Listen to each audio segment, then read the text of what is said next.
أهلا وسهلا بكم مشاهدينا في بودكاست رمضان الحضارة.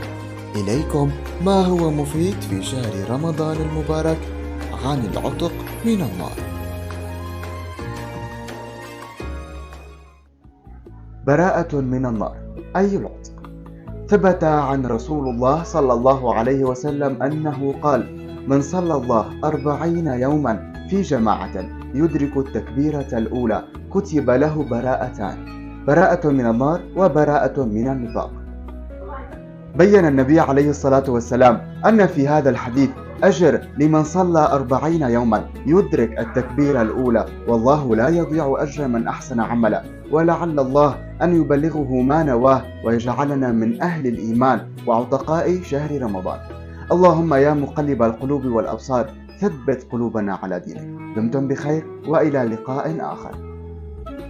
فوزير بودكاست رمضان الحضارة، أجب واربح. من هو الصحابي الذي عند موته اهتز عرش الرحمن؟